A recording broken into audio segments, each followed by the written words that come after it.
Welcome to the Dream Podcast. My name is Marquese Watson. I'm Alaa. This is episode 5, and our guest is David Erinle, super producer.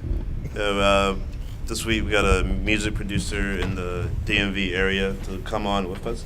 I've known him since. How long have you been going to Manhattan Pizza for? Since my freshman year. Yes. So I've known him from my freshman year at college, and basically he just came in every day, and we just kind of connected from there. I'm gonna let him introduce himself. So, and we already talked about this off mic, but I'm gonna have him say it again. Yeah. Well, I didn't go to Manhattan Pizza every day. I wasn't that heavy, but I did go probably once a week because I love pizza. But my name is David. I'm from Maryland, and I went to school at George Mason.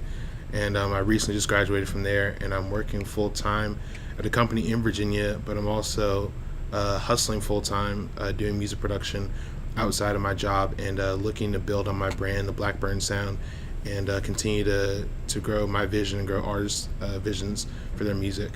How did you start, or where did Blackburn Sound come from? So I actually grew up in Silver Spring, Maryland, and the street that my house is on was Blackburn Court, and I got my first drum set when I was 3 years old. So it's kind of like the sound that was birthed at Blackburn is what I have today. Like everything I do now is a culmination of what originated there. So it's like there's no better title than to pay homage to the roots. Does anything in that area, other than the street name, influence how you what your music sound is like? In the area, definitely the community, but also my life there. I grew up in church, and I love putting gospel chords and gospel moves into my production. Yeah, sometimes I'll be sitting in church, I'm like, oh, this would go hard over. Yeah. Whew. Yeah, there's a few people that do it. Key Wayne, he definitely flips the most gospel songs into hard beats. But I was actually really pissed because I remember back in 2014, I was at a studio with some mentors, and they were like, "Yeah, so what do you see for your music?" I'm like, "Gospel, but with rap." And they're like, "Okay, well, what's stopping you from making it happen?" I was like, "I don't know how to play keys." And they're like, "Wrong answer. Nothing stopped me. You're stopping yourself." I was like, "Bet. Let me go ahead and try hard." And then all of a sudden, Chance comes out with Chance 3, and it's gospel rap. Someone did it. Yeah, but it's also, like I've said in the previous podcast, is when don't reinvent the wheel. It's it's find something you want to do, and also the thing is, what I loved about what that person told you is that's the wrong answer. It's because nothing is impossible. Literally, the term impossible says I'm possible. Corny as shit, but it works, and it's actually the truth. And it's saying, going back to reinventing the wheel, is a lot of people don't realize that is the term impossible means I'm possible. So then you're not reinventing the word impossible. It's just literally just there, and you're just stating it in a different way, right? So say you want to do something you want to do gospel rap, like Chance, right? Or you want to produce or cinematography or whatever it is for that. You don't have to reinvent the wheel. Someone did it, sure, that's cool. But you also have your own way, your own method, your own twist, and your own taste on it. So then you can take it upon that and do it like that. Yeah, no. I definitely still do it in my production. I didn't stop because Chance did it, but once he did. But I always like to be kind of the first to market, when it comes to certain ideas that I have. And when I wasn't able to, I was like, dang, it sucks. But my sound is more than just gospel, over hip hop beats. It's really I think of myself as more of an executive producer because I have all the ideas, and sometimes I have other people to come in and help execute them. And but the vision is where the true production comes from. It's not just my skill set playing keys or my skill set playing drums. It's literally just the vision to craft a song from nothing to something. You when you said executive producer, this is for your company. Are you the sole proprietor? Yeah. Okay, yeah. So you can give yourself whatever title you want. I was like, wait, I don't remember you saying that there's somebody else in this. No. But what I do is I work with clients. So when I have songwriters, or let's say I have a songwriter, just no. No, real song. I do R&B, pop, and hip hop. I'm just messing with you. No, it's all good. It's all good. But when I have like a songwriter, like so I want to do, this song. I want like a guitar, and I'm like, okay, like pump the brakes. I can't play guitar on like my little MIDI keyboard. It doesn't sound authentic. So I need to bring in a guitarist to actually do this. Yeah. The guitarist might come in and know how to play guitar, but not necessarily see the vision for the song. Mm-hmm. So it's like, okay, now I have to kind of coach them and kind of, lead them through the process of like getting this done. I'm actually producing a song for the church I go to right now. And we were at rehearsal, and the worship leader was like, go ahead, just get started on it. And literally, I come from a gospel background, but I'm not that great at like gospel keys. And we had a keyboardist there who was like superb. So like we were literally just sitting down, and someone had recorded a voice memo on their phone. You know how you can do voice notes? Yes, so they did a voice memo. I chopped it up, put it into Ableton, made it like timed to the grid, so it's like in tempo. And literally I was just talking to him, I was like, yeah man, let's try doing like the 6th chord here and go to the 4. And then he's like, wow, like this is kind of crazy. I'm like, yeah, this is crazy. Like I'm not playing it, but I'm saying it because I had the vision for it, and like we made it happen, and we came out with something that was really dope. So you just like orchestrated everything and put everything into the right place. So I guess that's exactly what a producer does, really. That's like what a producer did in the old sense. Like a Quincy Jones, like he didn't have to like sit there and play every single thing. But then you also have other producers like Prince, who literally could lock himself in the studio for 24 hours and come out with a song that he played literally everything on. Right. Yeah, it's like you want to be the orchestrator of your own destiny in a way, but it's saying you don't have to. It's like technology is there to help you, but as well as you want to be smart enough. Like you're an entrepreneur, so am I. Like depending, like it doesn't. The industry doesn't matter, right? If you're doing it by yourself, or you're opening a business, whatever age you are, right? So you're 20, you're 16, you're 15, or you're 50, you're 60, you're 75, whatever it is. You're still labeled as an entrepreneur. So the thing is, like what you said, right? You chopped it up, but you still have these files, right? So you have this database to basically like improve upon, right? So you say, I'm assuming, I don't know if you do this, you have like version 1, version 2, version 3, version 4. Yeah. So like you want to continuously improving, and you're not content with it. So that's something that's awesome. Yeah. But for people who don't know, what is Ableton? It's a digital audio workstation. Yep. So there's like the big 3. No shade to the others I'm not going to mention, but the big 3 are pretty much Logic, Ableton, and Pro Tools. Yeah. I hear about Pro Tools a lot. Yeah, I use Logic and Ableton. I incorporate all 3 into my workflow. Ableton is definitely the fastest for production. Logic is the best all around, but it's like one of those where it's not great at anything. Like it's good at everything, but not great at anything. And then Pro Tools is like king of recording. Okay, so you'd say Ableton is like the ugly stepsister that has the multi-tools, and then pro recording it would just be the person you'd want to go to. Nah, it's kind of like Ableton is literally like the GOAT for production. Okay. Like if you're trying to do something, like you can get your idea out in like 5 minutes, like without a doubt. Logic is like, it might take you 10 minutes to do it, but you can also record. Ableton, if you record in Ableton, like, that's not it. Yeah. Like that's not it. Yeah. So it's like WordPress vs Wix. Yeah. WordPress sucks. Wix is great. Yeah, it's like recording Ableton is not it. Recording in Logic is cool. Production in Logic is cool. Producing in Pro Tools is not it, but recording in Pro Tools is amazing. Speaking of Logic, who's your favorite artist? Logic. No, I'm playing. Did you know Logic is African American? Yeah, I did. I hate it when people come up to me. I was like, shut the fuck up. Man, it's kind of weird when like keeping it a stack. It's like weird to hear Logic say nigga. Like, oh yeah. I'm like, no. I was like, okay. Then I like remind myself. I'm like, okay, you're cool. You're funny. It's like I guess it's acceptable. I guess. But, so who is your favorite? I have a couple favorites. I really like my favorite rapper is Big Sean. I think he's very underrated. I think. Man, listen, his wordplay stuff with Logic. Mm-hmm. I had to play that. Man. I had to put Logic back in there. Yeah. No, like his wordplay is like literally amazing. Like the way he like raps incredibly fast, but then he's still putting metaphors and similes in there. It's like, hey man, you didn't have to do us like that. Yeah. Not to be cliche, but Kanye and Drake as well. You didn't say Kanye, I'd be like, get out of my office. Yeah, I mean, Kanye has always been innovating, on the production side, and I mean, I've been like in love with his production since high school, when I was like first really delved into hip hop. I like Drake's song value. Like his songwriting is impeccable, even when he has a ghostwriter. Yeah. I really liked. If you're reading this, it's too late. I don't care that Quentin Miller wrote the lyrics. Like, Energy was still hard. Like, I was just like, yo, this song is hard. Like, the first 5 tracks on that tape were, like, amazing. So, it's one of my favorite projects by him. I love Travis.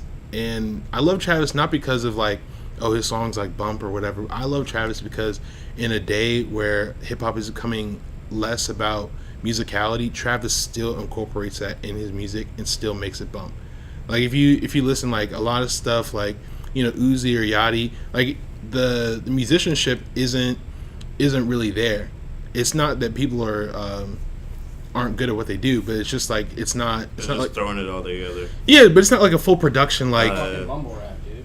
Hey man, but honestly, there's actually a lot of art in that. No, there's a lot of art in it for sure, but I'm saying, like you're saying, like it's kind of just like thrown together, but also the way I see it, to me, one, it gives me a goddamn headache because sometimes you can't even understand what the fuck they're saying.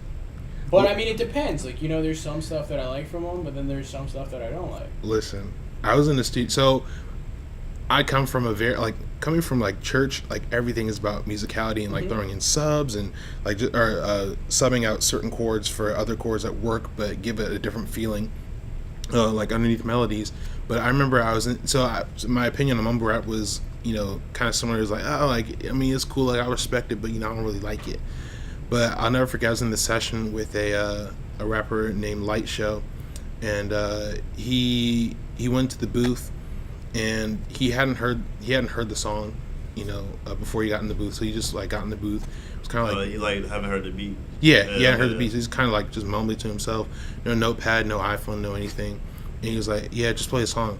So he starts playing, and then like he spits like a third of a verse, and he's like, "All right, yeah, like keep looping it." And then, like, he just came up with the next part of the verse. And, I mean, the stuff he was saying, like, it went along with the beat. Like, the songwriting was there. The structure was there. The flow was there. I was just like, yo, this is incredible.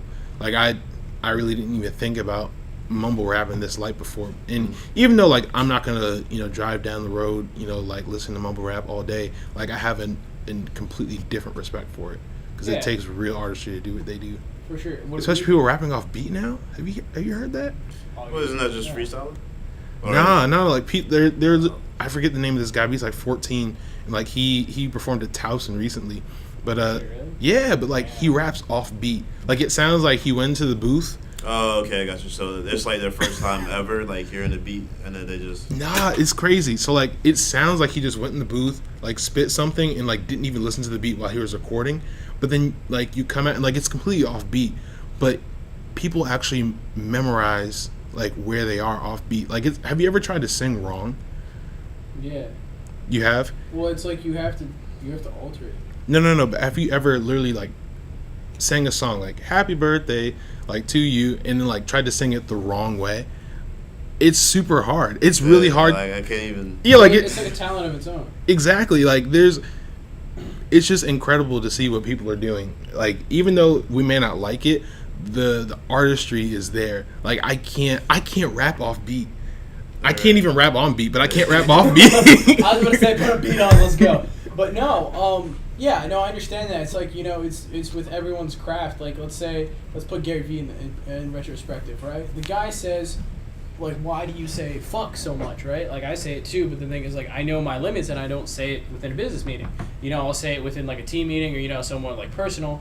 And he said, it's like when someone asks you, do you care about your workers? And he says, to me, it feels like, do I give a fuck about my workers, right? So it's retrospective, and it's also someone's like how eccentric someone is, but also how eccentric someone is doesn't mean that they're doing it the wrong way. It means that they're doing it the way that they want and the way that feels right, and they're doing it. That's just awesome. Yep. Okay. So for me, my favorite artists are gonna have to be Black Bear, Russ, Hopsin, Drake, and Kanye. Nice. Mine are Drake. OG Drake, not new Drake. OG Drake. I'm a fan of both. I don't like. I didn't like Scorpion. There's only one. You didn't like Scorpion? I didn't like Scorpion that much. There was like 2-3 tracks that I liked. I would say I listened to it a few times. I think like 1-2 shots with maybe. Drake newest stuff, if I don't really like it the first time, but Yeah, after I repeat. listen to the second or third time, oh, this shit bangs. I don't like doing that because I feel like, I just want something to blow me away. Like Twisted Fantasy, the first time I heard it, I was blown away. I was. But I don't know. Like listening back, like I'm still growing like as a producer, and like I mean we're all constantly learning. So I mean sometimes you listen back, things become better. I get what you say, but because like Drake's old stuff, I would listen to the first time, like, oh, this shit bangs. But now it's after repeat it the second time. And my opinion on Scorpion is, I feel like if he went down the 6-track or 7-track album, this shit of just like nonstop, Jaded, Finesse. Would have been tougher. Yeah. I mean, kind of anything can work. Like, what's it called? Have you guys watched like Spider-Verse, like the new Spider-Man movie? I couldn't bring myself to do that, man. All right, yo, listen, it was hype. I loved it. Hit me in the feels. But listen, the track for that movie is fire. Yeah, I heard it was Post Malone? a good movie. And Yeah, not Post Malone here. Wait, let me pull a song out. I mean, we're not gonna get copyrighted here because I'm not gonna play it. But I'll play it. Like one thing is like "What's Up Danger" by Blackway and Black Caviar. That shit goes hard. And the thing is, like the Post Malone song, I kind of didn't bump to it because like you said, he's singing off beat. Miles Morales, like the guy who plays Miles Morales, sings it off beat when he's doing it, right? So we can get into the Spider-Man vibe, but like he does it so well that you fuck with it. So I understand what you're talking about. Yeah. But the thing is, when it like plays through the like, it actually is the song, the Post Malone song, you can actually bump to it. So it's like I kind of don't fuck with like Post Malone a lot. You know, like I like Beers and Bongs and stuff like that. You know, more of his like newer stuff. I wasn't a fan like at the beginning. But generally, like I'm not really like this big like fanboy of people, except maybe for like Kanye, like Russ or Hobson or maybe Logic or stuff like that. Because for me, I have to feel what they're putting down, as well as like the history. Like Logic, he talks about like the grind. He talks about like all the stuff that happened to him, and it like gives, and as well as like Russ and stuff like that, and like Blackberry. It gives me that personal feeling. You know what I'm talking about? Yeah. It's actually kind of crazy that we actually cognitively like certain things at a certain age. Yeah. So they say, I think it's between ages 13 to 16. That's where you find the music that you're gonna love for the rest of your life. Like everything after that is kind of like, oh, this new generation doesn't know about this and that and the other. And it's kind of like Twisted Fantasy was it for me. So like when I look for, was it 2010 when it came out? I think it was 2010. I was 14, and I mean that's my standard. Like whenever a new project comes out, I'm like, okay, does it stack up to like how I felt blown away when Twisted Fantasy came out? I was like, nah. So like at this point now, I've had to let myself know, like, hey man, you're probably gonna be disappointed with every new project, but it's okay. It's okay.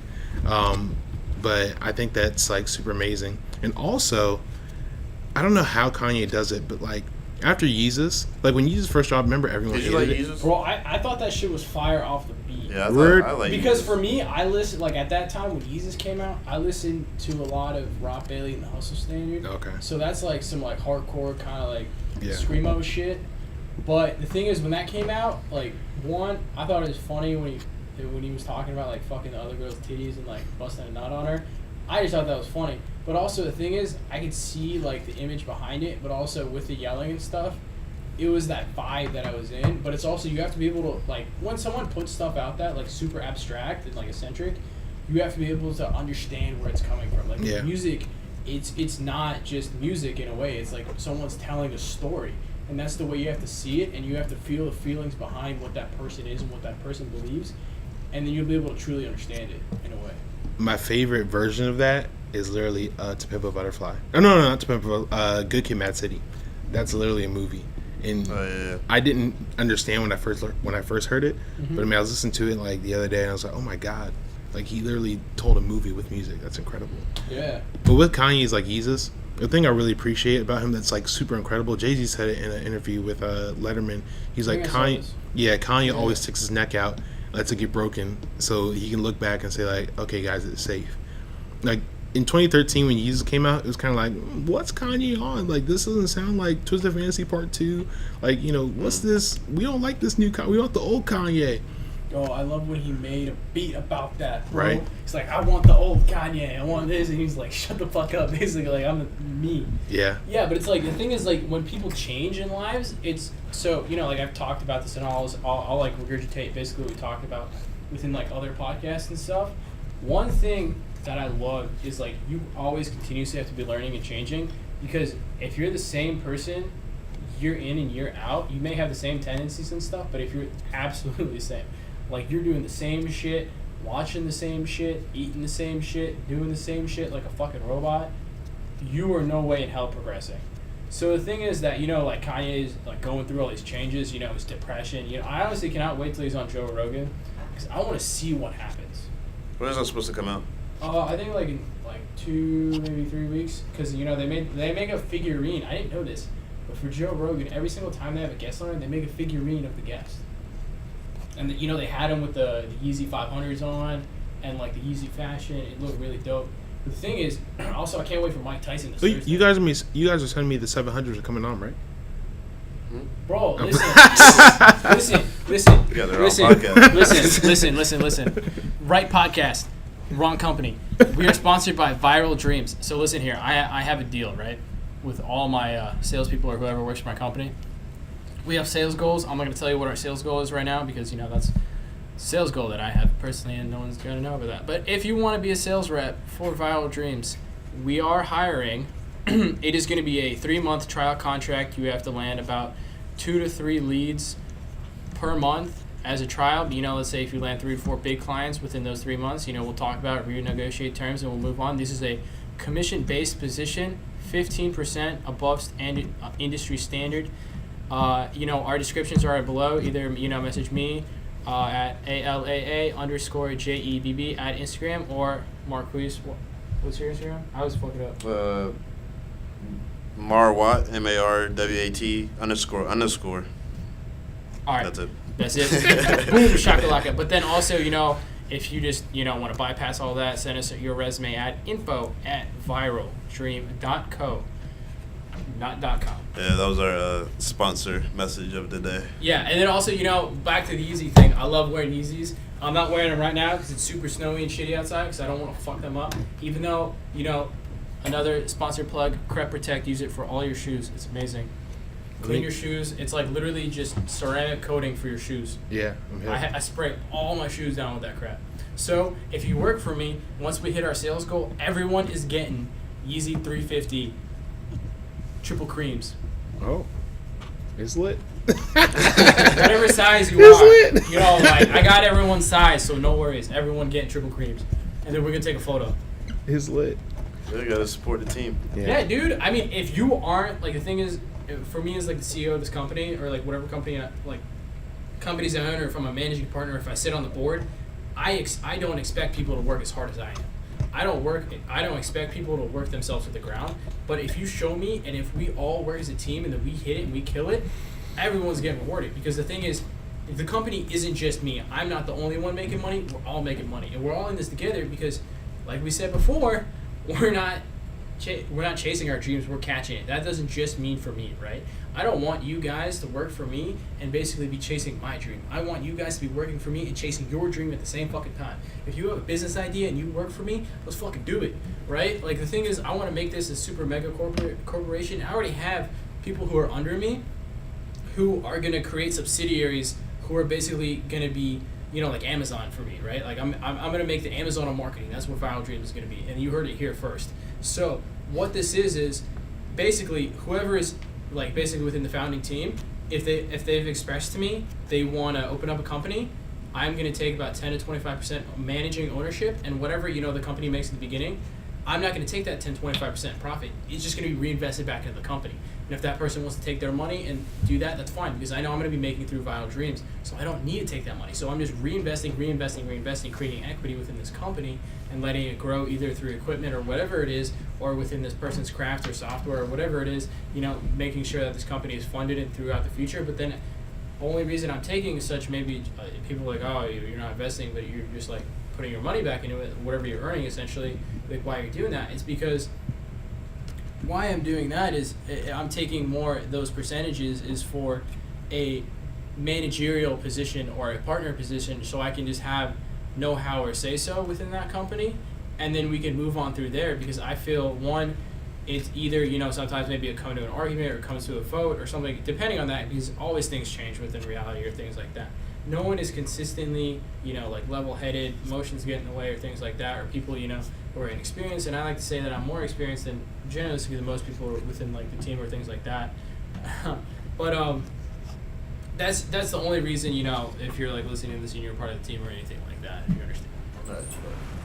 Plug the day over. Prep per second, and Yeezy Mafia, you're getting a fucking bill. So like I said, we already talked about this off mic. I was trying to save it for on mic, but for the George Mason people that listen to this, I'm sure most of you guys know Luke. What's his last name? Oh, Luke Pierce? Yeah, Luke Pierce. I knew it was someone with a P. But he goes by Lou Alex. Yeah, because I knew it started with a P, but Alex just kept coming into my head. But he goes by Lou Alex. You worked with him, right? Yes, sir. Yes, sir. Did you produce his whole last? So no, I didn't produce the entire thing, but we did.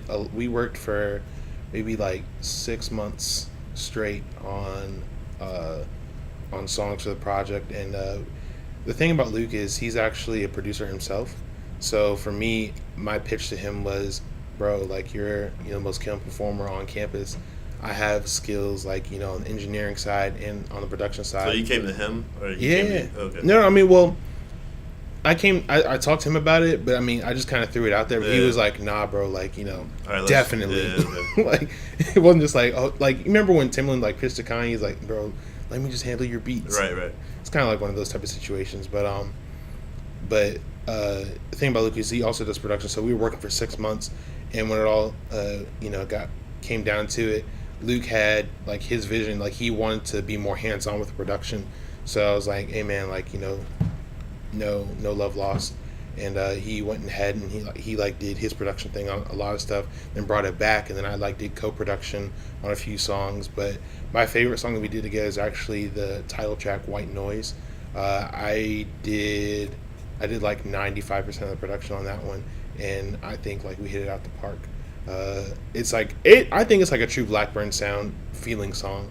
White Noise. Yeah. So what would you say is what is Blackburn sound? So what are you as a company like in the aspect of for us Viral Dreams? Like our term and our tagline is we're not catching dreams, we're chasing. I mean, we're not chasing dreams, we're catching them. So for you, what is your version of your vision statement? So basically, it's about quality content and creativity. So everything that we do, has to be up to a certain standard. Like quality is going to sound, A1.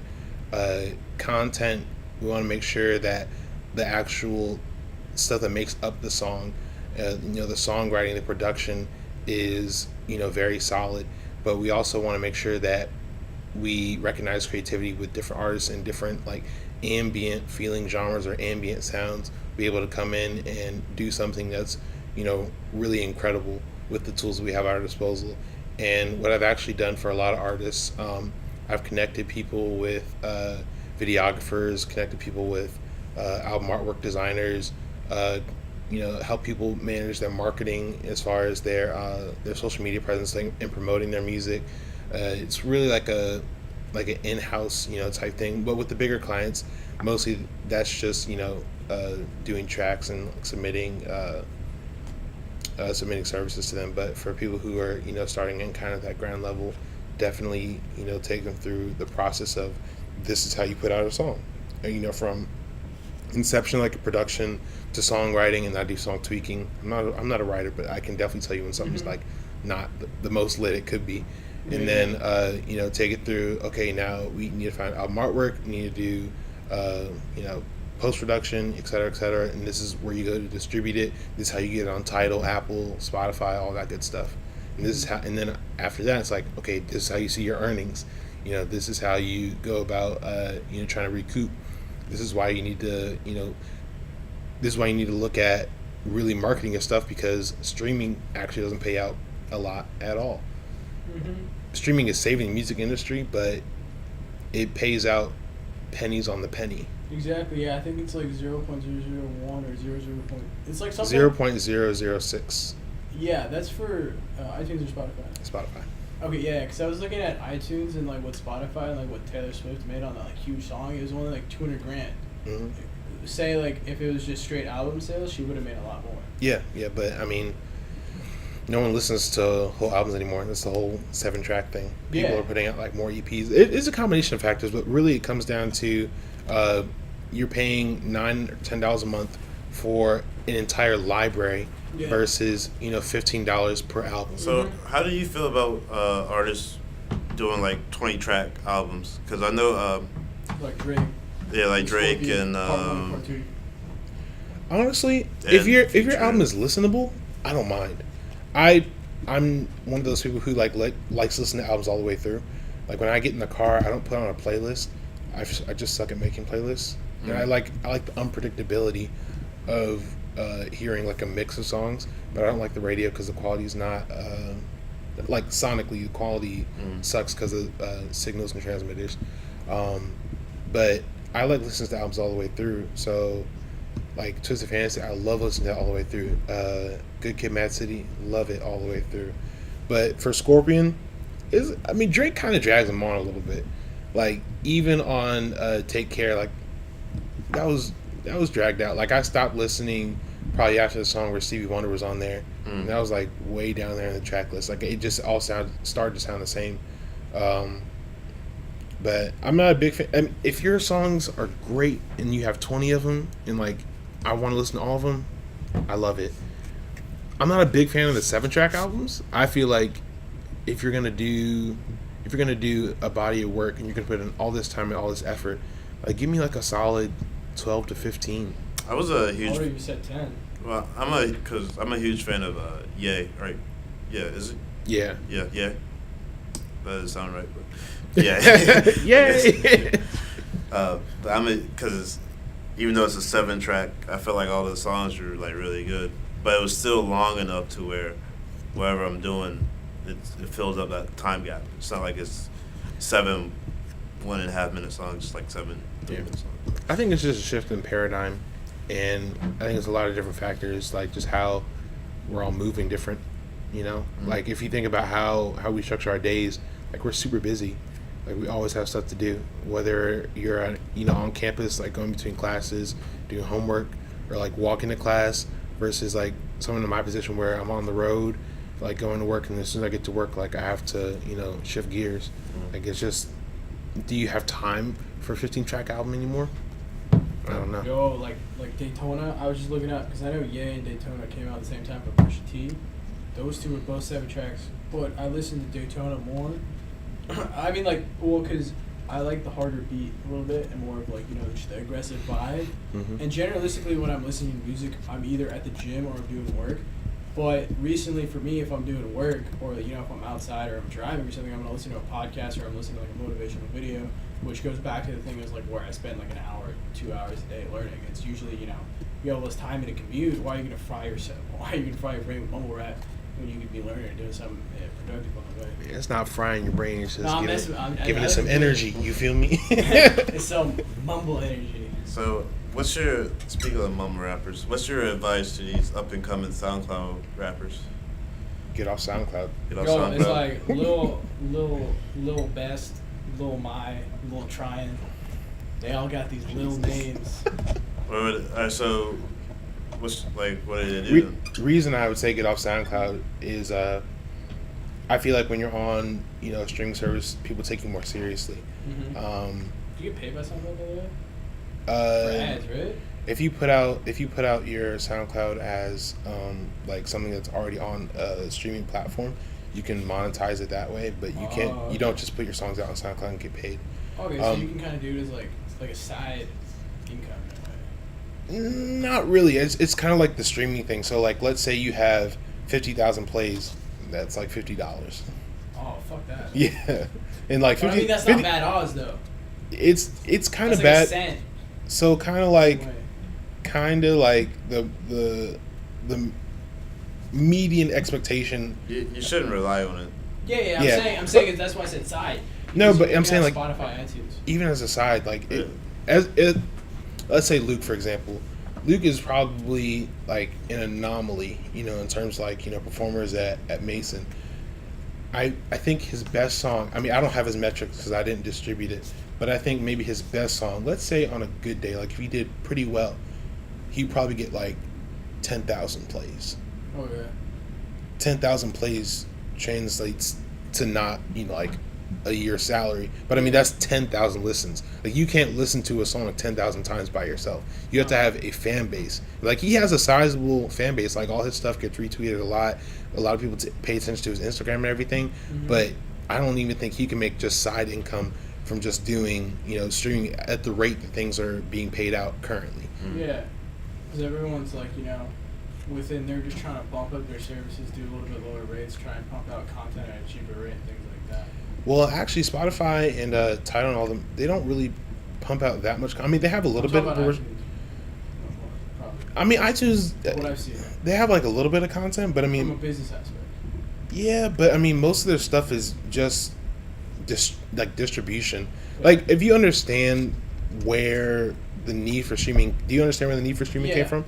So basically, I mean, piracy just killed the industry. I mean, everyone used to just go online and Google the album and put a .zip at the end, and all of a sudden you have the album, or put out. You do it off YouTube and you put it in that MP4 download. Yeah, MP3 joint, or like put out the leak. Like, I did that shit a lot. Right, people have the leaked version of more people have the leaked version of Life of Pablo than the actual finished version.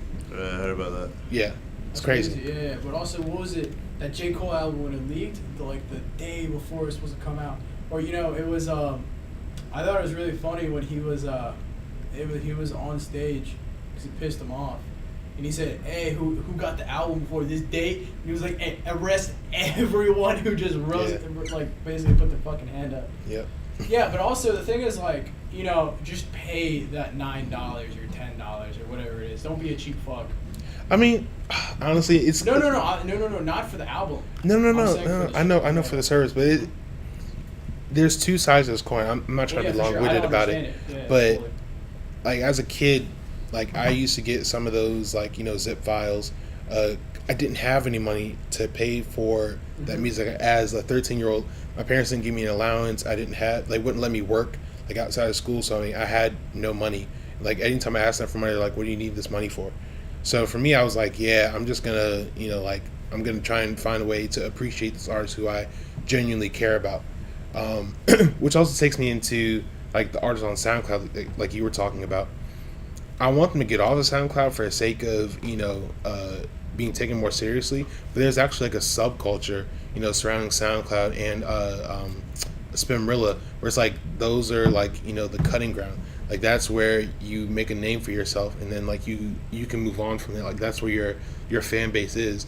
So I mean, I want people to get off SoundCloud, but I mean, being in SoundCloud or being on SoundCloud isn't necessarily a bad thing if you're doing it right. So how would they get on to iTunes or Spotify? Honestly, it's just as simple as distribution. It just takes a little more. It just takes a few more steps. Go on DistroKid or TuneCore or CD Baby, and you literally just upload your stuff the same way you would to SoundCloud. Only difference is you have to pay. You have to pay. I think DistroKid is $20 for a whole year. TuneCore is $10 for a single, maybe $50. No, CD Baby is $50 for an album. TuneCore is $10 for a single. I think $25 for an album. But you have a yearly fee that you have to pay to keep it up there, which is, that's that. But CD Baby, I think it's a flat $50 to put to put your album out there and to keep it out there. But I mean, when you're 13, 14, 15, 16, you don't have a part-time job. All you do is go to work. 15 if you get a letter. I couldn't work part-time. I'm just talking about me. My parents wouldn't let me work. I was saying in general for everyone who doesn't know that. True. But when you're a teenager and you don't have money, you don't have $50 to put up, for your music to be out there. I mean, go ahead and put it on SoundCloud. Get it out there. Let people hear it. Put it on YouTube. Right. Oh, yeah, for sure. Maximize your resources. Yeah, if you're a kid. I thought you were talking about, just buying stuff. But no, yeah, for sure. If you're a kid, of course, we talked about, how to start a business or something. that's something that's great. We didn't even have to ask you that question of how, like, you put your music out. If you're a kid, you don't have any money, or you don't have any money in general, depending on whatever age you are, and you want to spit beat, you spit, like basically give everyone that mixtape that's fire, blow up their headphones and stuff like that. But yeah, like you said, just put it on SoundCloud. And for a business sense and a marketing sense, I see that as just a stepping platform. Create your fan base. Get your Instagram, your Twitter, whatever it is you use to connect with people, or your Facebook or whatever it is. If you have like a trifecta, you also you want a professional side, because for you, let's say you're a producer, but let's say also on the side you're a rapper, right? But I'm not saying you are, but I'm giving a scenario where I. So it's like you have that LinkedIn as you're a producer, but also you have that Facebook, Instagram, Twitter, where you're a producer rapper. So you're using all these platforms to benefit yourself and increase your fan base, essentially. Yeah. Shit, I forgot what I was saying. All right, so to get on like Apple, iTunes, and then shit, what was I about to say? Oh, yo, by the way, while he figures that out, I was just showing him, like, if you probably heard me whispering about shoes. If you don't follow Adidas Alerts on Twitter, you should. Right now, the Ultra Boost 1.0 multicolors, which is a cream with a, like a Fruit Loop tip, essentially, kind of way to call it. They are, instead of $200 retail, they're $139 right now. I really want the Jordan 1 bread toe when Dude, that's come up.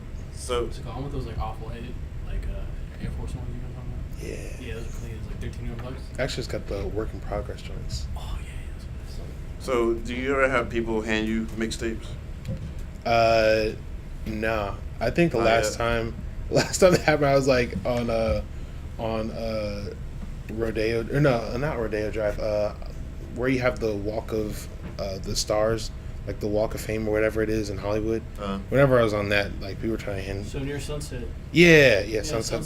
Sunset Boulevard. Yeah, they were trying to hand us. That's in Los Angeles, California, for you fools who are uncultured. But that was like 10 years ago. Damn, bro, you were 12. Yeah. Damn, people were handing out mixtapes back then. I thought it was like this new thing, like 4 or 5 years ago. No. That shit, like, It's been like. Yeah. I know they been handing out CDs though.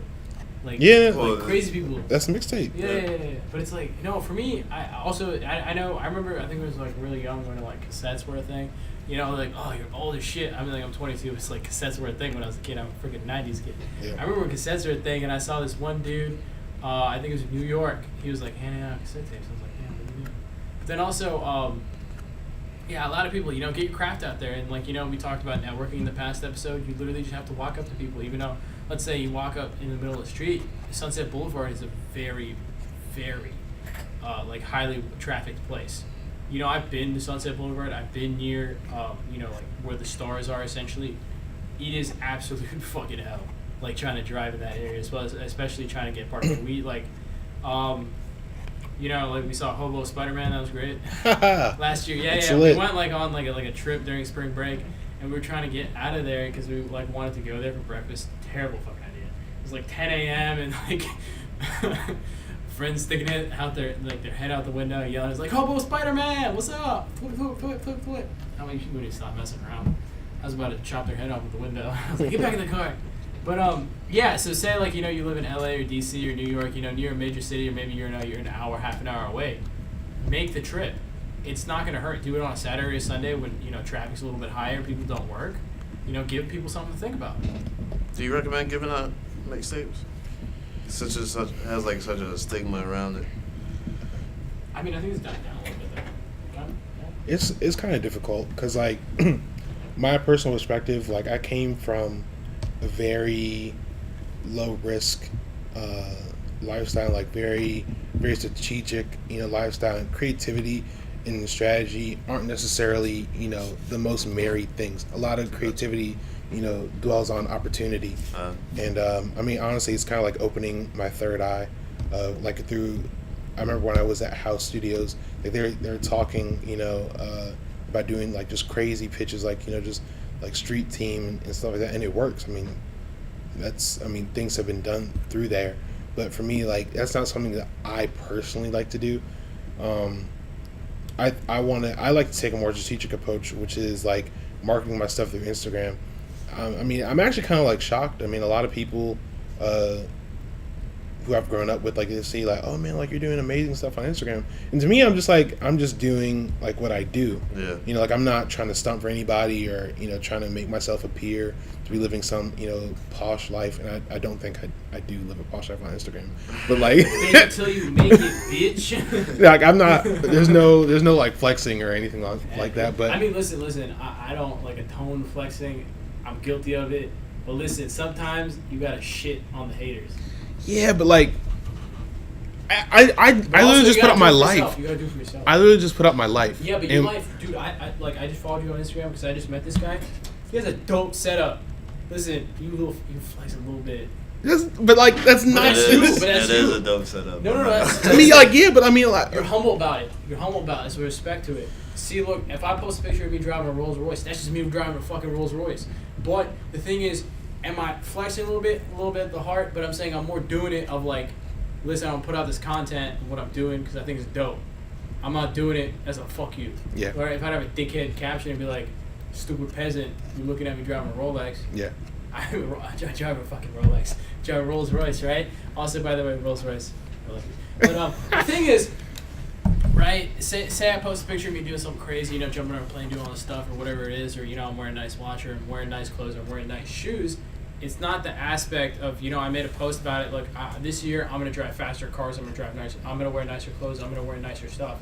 And the aspect of, I'm gonna finally treat myself for the stuff that I've practiced for years in basically like silence, and now that the people get to see it. Yeah, I mean, so going back to like the handing out a mixtape, yeah, I like to do what I do on Instagram, which is what you're talking about, being humble with, you know, what I have as a means of personal marketing.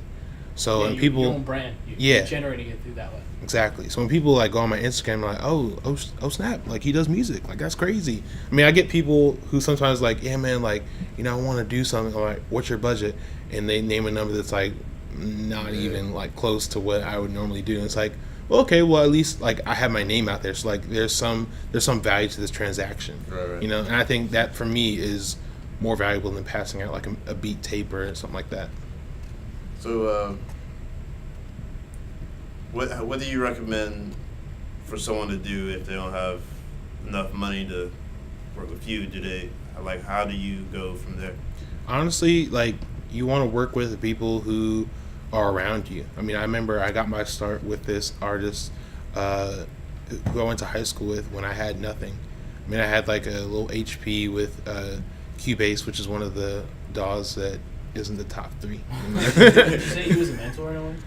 No, I mean, like, it's just like I was. He was just a homie. He was just a homie. I mean, but he was like, yo, I rap. And I was like, yo, I produce. And he's like, all right, let's do something. And I mean, we spent maybe like 6 months working on a project. And it came out to be 6 songs, right? And we were like proud of these 6 songs. Guess how long it was? I don't know, 20 minutes? 17 minutes. 17 minutes. Damn, bro. Yeah. I mean, shit. Like, the thing is, like they say, bro, size don't matter. Bruh.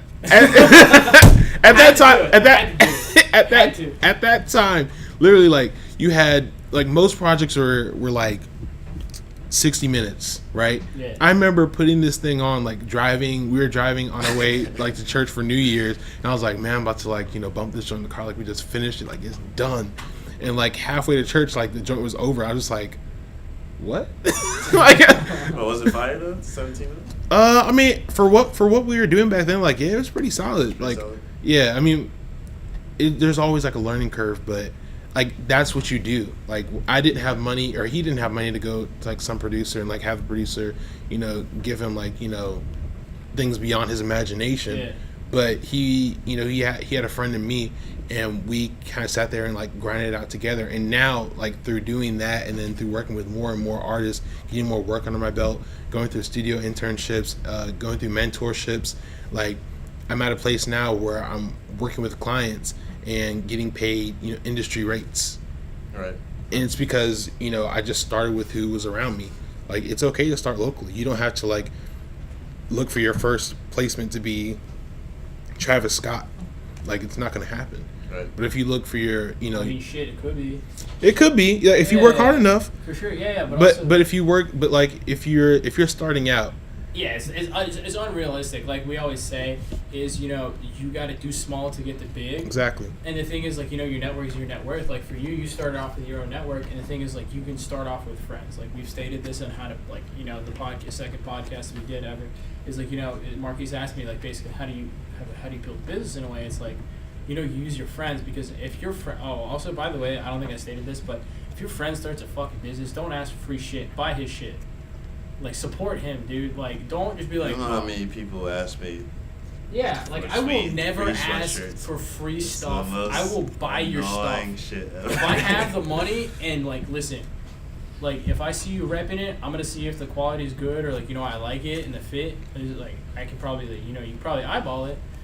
Generally speaking, if you wear clothes, you can eyeball a fit.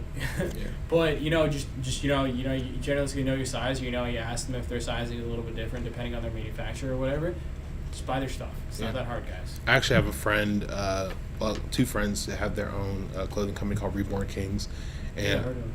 Yeah, you might have. No, but seriously, like, they're really dope too. I know your stuff is really dope. I see it on Instagram all the time. But I mean, I remember when they first started doing their thing. From the jump, I was like, I want to support them. Like, I want to make sure, like, I buy their stuff, because I know it costs them money to make it. It's not like they just have, free overhead. Yeah, you haven't bought any of my stuff. Hey, bro. You haven't bought any of my stuff. All right, man, let me get on the link real quick. Now, here's the difference. Here's the honest difference. Back then, the money to buy this stuff came from my parents. Right. So, like, my parents helped me buy their stuff, but as a broke college kid, I was like, man, that sweatshirt is dope. But here's what I would do that, like, gives you value of the transaction. Like, I would be like, yo, Marquese's stuff is dope. Like, you should check that out. Like, it's not like I'm just going to see it, like, not say anything. Like, you have the word of mouth that spreads. Yeah. Nowadays, with me, it's a lot of people now, they either buy it or they just shout it out for me. Yeah. Oh, also, like, by the way, going back to the whole referral thing, if your homie has a clothing line, beef it up. If someone's like, yo, if I text you, even if it's me, I probably texted you, if you're listening to this, my annoying ass said, he's like, yo, we're hiring people, yo, we got a referral fee, post this shit on your Instagram. Like, I know you're a homie, and I know you're going to do it, and I love you for it, but, like, listen, if your homie has a clothing line, brand, whatever it is, support the shit out of them. If they're not, like, just a random acquaintance, right? If they're your, like, they're your blood, they're your brother, or whatever it is, support them till the day you die. Yeah. Unless they fuck you, then fuck them. Yeah, you gotta love them through it. Hey, I mean, look, you gotta be straightforward when it's possible. Right. So, what producer do you look up to? Oh man, Timbaland, Darkchild, Kanye, Travis. No Take Keef? 40. Wait, Take Keef? Man, I thought you said Chief Keef. I was like, yeah. Chief Keef does produce that. No, Chief Keef. No, what's it like? Chief Keef was hype back in the day, though. Yeah. Whatever happened to him, I don't know. Key Wayne. Who else? My boy, Dejor Thomas. Like, he's a hometown. He's from the DMV. He's incredible. He actually just moved out to LA. He's one of my favorite producers. And my boy Izzy. We actually went to high school together, and he was younger than me. Like, he used to, like, be like, oh my gosh, like, what's up, man? And I'd be like, peasant. No, I'm playing. He wasn't peasant, but like, that's how I felt about everyone who was, like, literally, like, younger than me in high school. I was like, peasant. But nah, he's actually, like he's probably a better producer than I am. Like, he's incredible, and, like, I look up to him in a lot of ways. And we're actually he actually plays guitar on some of the stuff that I do for other artists, and I'm even helping him mix a project that he has coming out. But no, that's my bro for life. As a fee for this podcast, you're mixing something for Viral Dreams. Now I'm kidding. Yeah, like, would you charge me if I wanted to do, like, a quick? Yeah, so say it's like a friend thing, right? Mm-hmm. Like, for us, we have a family rate. Maybe not. Maybe we do. Maybe we don't. Don't contact me for it. You're paying full money. But let's say, like, do you have a friend rate? So what I do have is I have my entry, like, I have my price point. But what I do is, if people are doing multiple things with me, so do you have a hidden price point that you kind of don't tell people about? It's not like it's a hidden price point, but it's just like, you don't want to lay all your cards out on the table, because things change. Things change with time. But what I do for all my clients is, I have my standard rate. But if you do stuff if you do 3 or more songs, then you get a discounted rate on all the songs. so it helps helps your okay. bottom So line. it's more of like like a package deal. Exactly. Yeah, same thing for us. If you pay 6 months in advance, you get a 7% discount. But if you pay a year in advance for all the service, you get a 14% discount for a wholesale price. So it's kind of, and also, but the thing is also within that referral thing, if you're a client, it also works. So if you're a client, you refer us someone, you get 15% off for that month. And then say you refer us 5 clients for 5 months, you get 15% off your services. Yeah. So it's something. Okay, yeah, I understand exactly what you're talking about. So you kind of don't have a friend rate, but you have more of like a wholesale rate, and then maybe if someone brings you business, maybe you have a referral rate or something like that. In that situation. All right. So what's your process going in? Say someone comes to you. What's your process? Like, do you start out with like asking them what's their favorite sound, what's their favorite instrument? Say someone comes to you and they just say, "Look, I'll work really hard." Because I got this question, right? Because we sent out, I don't know if you got any music producer questions, but I got one. So someone said, what if he has the drive and really hard? Can you make that person successful? Can you work with that person if they're willing to devote their time and money into you, into your business, and into their craft? What can you do with that? Yeah. It can definitely help someone who's willing to work hard. The question isn't about how hard you're willing to work, it's how fast you learn. Honestly, I care about people who have a heart to do something, but if you have a heart to do something and your results aren't there, it's kind of like, stop wasting our time. There was a person who came to me at Mason, and I won't name any names. Yeah, I won't name any names, but the person came to me and they were like, yeah, I want to do this song. So I was like, okay, it's cool. I was like, so what's kind of the vibe? It's like, it's this, it's that. So okay, and then she sat down and she sang, and So it was trash. Trash would be a compliment. Damn. She couldn't get on key. She literally couldn't match pitch. And I was just like, I can't, not even auto-tune can help. And I was just like, I can't do anything with this. But I wasn't in that situation. I wasn't gonna be like, oh yeah, bro, you're terrible. That's never the way to go. I was definitely uplifting, encouraging, saying, hey, why don't we try this? Why don't we try that? And then when I saw there's nothing more I could really do, I was like, hey, I really think you should invest in some vocal lessons. And once you have those vocal lessons, let's circle back and see what we can do.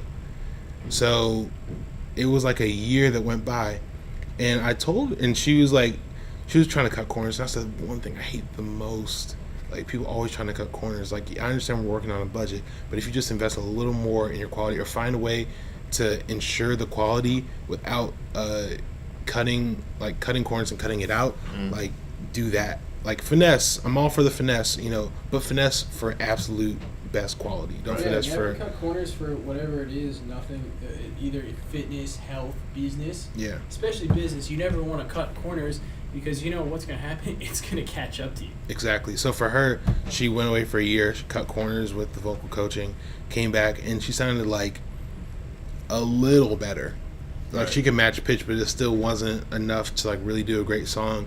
And she just kind of fell off forever. And a beat that I did with her ended up switching it up, changing a few things, and gave it up to another artist and put it out as a song.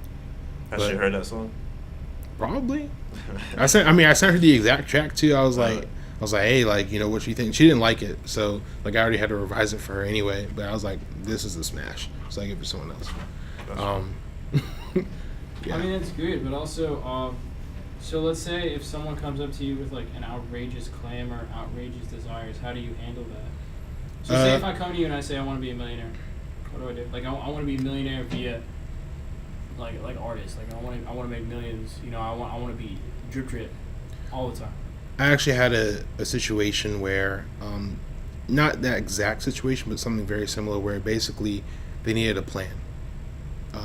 It was artists I was working with, and their parents were funding their dream or whatever. Right. And to them, they were just like, okay, we're throwing money at this, maybe it'll do something. And they didn't know how to explain to their parents their vision for what they wanted their artistry to be. Mm-hmm. So I came and I had a meeting. I was like, look, this is where you are now. You're at very beginner stage. Where you want to go is you want to start building your fan base. Once you start building your fan base, then you want to start working on some brand partnerships.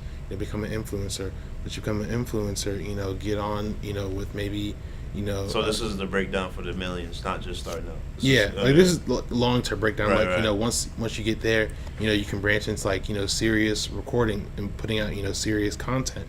Then you can start, like, as an artist, you know, be Rihanna, and then like you see Rihanna, like she breaks off, now she does, you know, the makeup, the clothing. You can branch off into whatever you want to do, but that's the trajectory. You know, that's what I tell someone who's like, I want to be a millionaire. I say, okay, you have to think big picture. You can't just think about, you know, I want to put out a song. Yeah, like we said before in other podcasts, like one thing, you know, like we reiterate a lot of stuff because a lot of stuff comes up is, you know, small becomes big, but also the thing is, like you just said, big picture. The thing is, you being a millionaire isn't a fucking goal. You basically just gave the step-by-step process, maybe within like a 2-3 year, maybe 5-6 year process. That's a goal, right? You want to be Rihanna, or you want to be Kylie Jenner, or whatever it is at the point of your career. Maybe you start out as a model, you do whatever, and then you go into merch, right? You basically monetize your brand, your fan base, and as well as your content in certain ways. Yep. And that's like one thing a lot of people don't understand is your fan base is essentially as well as your network. Your fan base is your network in every shape, way, and form, right? Mm-hmm. That's why, you know, if you follow us on Instagram, you're going to see us promoting business stuff or podcast stuff all the time. We're gonna be boosting like content, business, you know, like deals that we close, whatever it is, because it's reputable. If you see us closing deals, if you see us getting clients, if you see us making more podcast episodes, or, you know, we're getting all these interviews, or, you know, we're having all these people on our podcast, you know, if I'm getting interviewed, or Marquese getting interviewed, or you're getting interviewed, or whoever it is, like, and, you know, maybe it came off a podcast or whatever it is, it creates this reputation that you're doing something right. Mm-hmm. So then that'll get you in the front door. So you already have 1 foot in. Once you have 1 foot in, you just got to find that other way to drag that other foot in. Just staying in front of people's eyes is really the key. As long as you have quality content, like, and keeps repeating. How would you say, for you, in your industry, the importance of social media? Oh, it's like, if you don't have social media, you know, you might as well not do it. Viral Dreams, info@viraldreams.com. We will hand you your social media. Thank you very much. I mean, social media is like literally the biggest free marketing tool there is. Yeah. I mean, there are obviously paid options within social media, exactly. but Us. obviously paid options such as Viral Dream. We're the best. But I mean, getting people just to like a photo, or disrupting people's timeline with, you know, something like with Fire Festival, how they had the orange block, and multiple people posting this orange block. Literally, all they did was post a picture on a social media platform, and they got, you know, thousands of people to buy into this. So with the art, like with artistry too. I mean, I remember when Jay-Z did it for Tidal, like everyone changed their icon to blue. No one was like, oh, like this is for Tidal. Everyone saw, you know, the icons being changed. They're like, what's going on? Mm-hmm. Yeah. And then like now you have to look at Tidal. Who else has good? I mean, the Kardashians. Jesus. The egg. You know what I'm talking about? The egg. You ever heard about the that egg, bro? No, the egg. Bro, this person put a picture of an egg, like a stock image of an egg with a plain white background on Instagram. He said, let's beat Kylie. It wanted to be the world record egg, right? And it wanted to beat Kylie Jenner's most viewed. We talked about this on episode 4, this is episode 5, by the way. And this is the most liked egg on Instagram. It, right now, I think it has about 30 million likes. The record was 18.6 million likes is the most liked picture held by Kylie Jenner. 30 And now it million has likes. about 6.7 million followers of organic growth. Yeah. And the thing is, this person, which I love, whoever this is a genius, right? You talking about makes me want to go like it. Yeah, dude, I'll send it to that's you. what I'll happened send to it me. to you. Yeah. I was like, I'm going to support this person because I knew it was coming. Merchandise.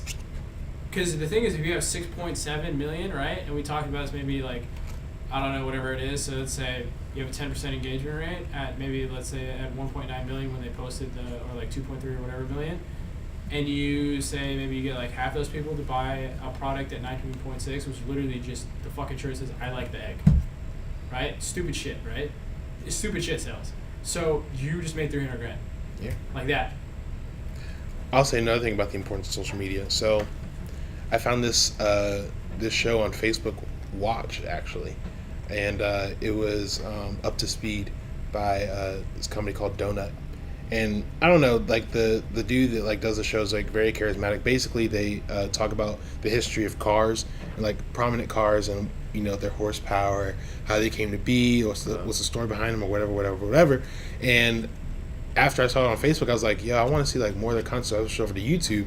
Then after seeing these cars, I'm like, man, I'm trying to transition, across the country. My car at the time had 200,000 miles on it, and it was like 2005. Like I knew it was on its last legs. So I was like, man, I'm kind of in the market for a new car. I was like, man, after watching that, I was like, I can't see myself driving a Honda Accord. Like, what kind of sports car can I get that I like really enjoy? So I was looking at a Mustang. I was like, that's not it.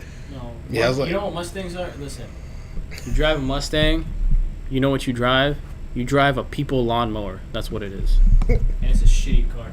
I mean, I've driven Mustangs. I kind of like the newer ones. I won't lie. They're not very bad cars. But the thing is, I just don't like the rear axle and the way it behaves because I'm more of like a track-focused driver and oriented and maybe like, I don't want to lose traction. Also, I don't want to like fly into a bunch of people. Yeah. Because, that's encourage the car. But also, I just don't like the ride height. I don't like the steering and like a bunch of other stuff. But that's just me. Got you. But you have a Camaro, correct? Exactly. Which one? RS? Yeah, RS. Okay. So you like that V6? Yeah. You can't handle that Big Daddy V8 yet? Hey man, relax. I like gas. I like. Listen, I drive a supercharged V8, and sometimes I'm economical, but most of the time I'm not. Exactly. I prefer to be economical. Where I'm headed, there's traffic all the time, so I'm trying not to make a killing on gas. Man.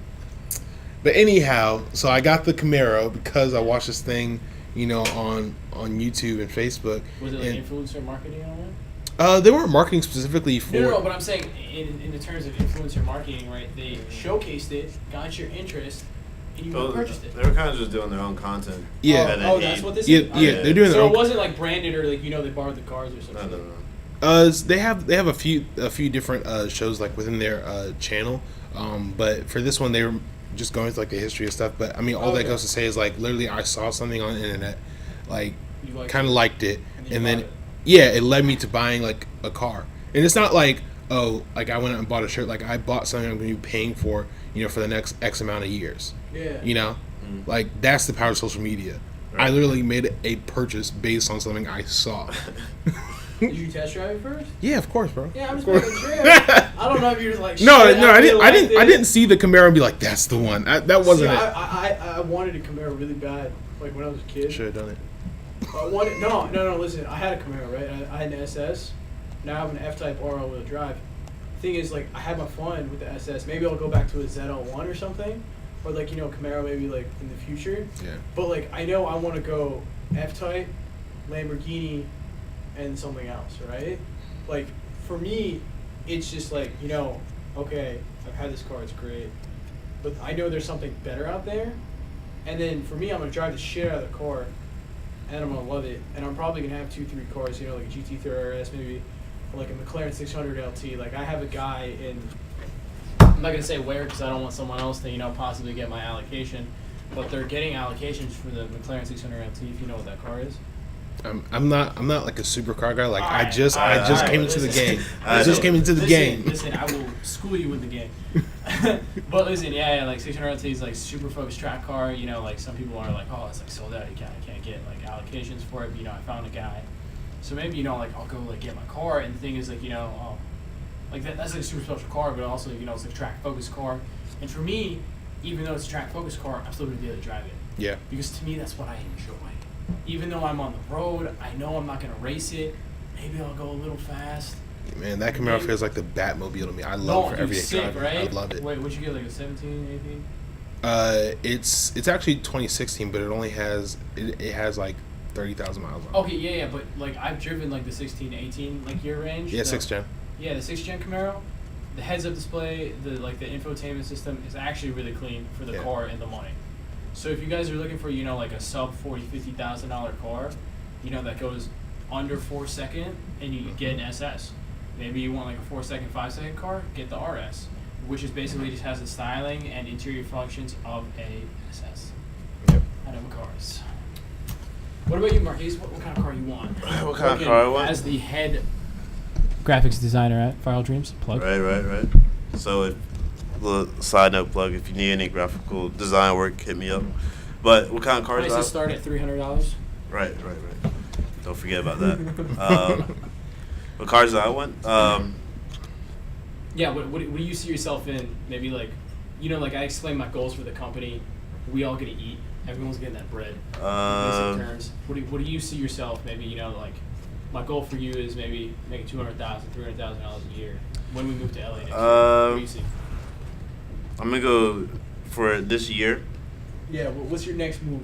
My next move? Yeah. What do you want? What do you see yourself in? Maybe in like 6 months to a year. Are we talking about purchase or just my next? Like your next car. My next car? Yeah. What do you see yourself in? Probably a Jeep Grand Cherokee SRT. Ooh, a cert. If you guys watch Or- True Dog or Max Tuning, cert alert. Either that, or depending on how this year goes. Media. I was thinking of the AMG GTR Mercedes. Nice. Yeah, it's a sick car. That's actually one of the great cars. I've test driven one of those cars, but for me, I have the F-Type.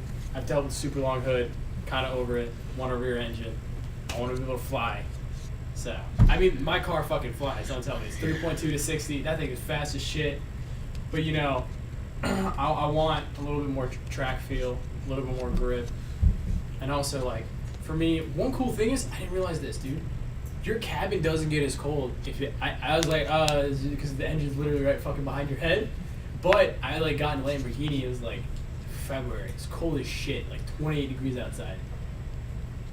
Perfectly fucking warm in the interior, and the car wasn't even turned on within a week. I was like, holy shit. This car, like the seats aren't cold. You're not getting in there like fuck. Oh, because the intake isn't coming in. Yeah, because literally the engine's right behind you. Yeah. There's not intake, coming in from under. If you don't realize this, if you're a front engine car, the car's gonna be a little bit colder because air's gonna be coming through, and sometimes it'll leak and it'll shoot basically where the fan is or where your feet is. That's where the cold will come in. So literally the car is like perfect. I was like, damn, I can drive this for this next 6 months. I don't even be in shitty cold Virginia. And I don't have this bitch. I'm in sunny California, and I don't have to deal with cold no more, and I don't even need heated seats. Yeah. But also, I've always wanted a truck too for some reason. I was looking at I've had a truck. I mean, it's very big. It's like kind of want to get a sucks parallel Sierra Denali. Yeah. Oh, dude. Honestly, listen. GMC Denali. I have one of those. Perfect car. But Sierra as well. Because there's a flatbed. I'm correct. Mm-hmm. Yeah. So Sierra. GMC. If you're looking for a truck, don't get a Tahoe. Or like maybe get a Raptor if you want to be a fuckboy, but get if you're classy and you want to get something nice, get a Sierra or a GMC. Period. That's like my year cars, at the end of the year. Yeah, I believe it. See what happens. I'm gonna bust my ass. I know you're gonna bust your ass. We've been killing content, we've been killing business, we've been killing deals, and hopefully, since we're hiring right now, we're expanding our sales force and things like that, because we want to expand into new markets and everything. So we'll see where everything goes, and hopefully. We'll hit our goals. You'll hit your goals. You'll hit your. What do you? Oh yeah. Where do you see yourself in a year? What if you had the imagination? What car would you put yourself in? I mean, I just got the Camaro like 2 months ago. Shit. No, I love it. I honestly, I wouldn't. If you were living in LA, you would make $500,000 a year. I would keep that Camaro. All right, that's humble as shit. I would keep that Camaro too. Because Camaro's a great car. I would get an SS. I would get an SS because I'm fine with spending a little bit more on gas. I'm fine with that. For me, it really is. Pass. It's really about being economical. I'm a big believer, like the rich stay rich by not spending money. No, it's true, but it's like for me, it's an investment. I know. I mean, you have money at your disposal. Like it doesn't. Yeah. Like it's not an issue. 6% versus 5%. Like of your income. Like it's it's not big of an issue. Yeah, it's very marginal. But I mean, for me, it's just like I like Yeah, no need to. Yeah. Yeah, you don't need to. Yeah. But I mean, for me, it's like okay. But I mean, I see myself maybe getting a Tesla as like a daily driver or something like that. Possibly. Yeah. Possibly. Possibly. But and also back to the the finance thing where you're spending 5-6% of your income on a car, which is what I recommend. Maximum, you should be spending about 10% of your income on any sort of car payment, 20 to 30% maybe on your house payment or anything like that, and the rest, maybe 20-30% on your monthlies, and then save the rest, honestly, because you kind of want money left over for a rainy day or situation because you never know what happened. Like one thing that I didn't know this happened, I just saw it on Instagram, was that there was an anime convention in Los Angeles. Like one of my friends is a cosplayer, so I kind of know her, and I follow like a bunch of her friends who are over there. So One thing is that like this jealous boyfriend didn't, stupid idiot. Like the guy, like she broke up with him. You know, he's like fucking crazy, and he set her car on fucking fire. And because he knew she would be at this anime convention. Gap insurance. Yeah. No, because the thing is, she just bought the car 12 days before. So listen, so let me tell this story. It's crazy as shit. So the idiot doesn't realize that the car is gonna blow up and set all the other fucking cars on fire. So my friend, this girl, basically. Is your friend? No. I was about to say. It's a friend of a friend. It's a friend of a friend. I would feel super bad if it's my friend. But, you know, as a friend of a friend, I found out about it, like, literally this morning I found out about it. It happened maybe, like, 2 days ago. You know, because she, like, put a GoFundMe and everything. She just bought this car for $25,000 with, like, all her money. And the thing is, the insurance was like, oh, no, you have liability insurance. You basically are fucked. You know, it only covers you up to $7,000.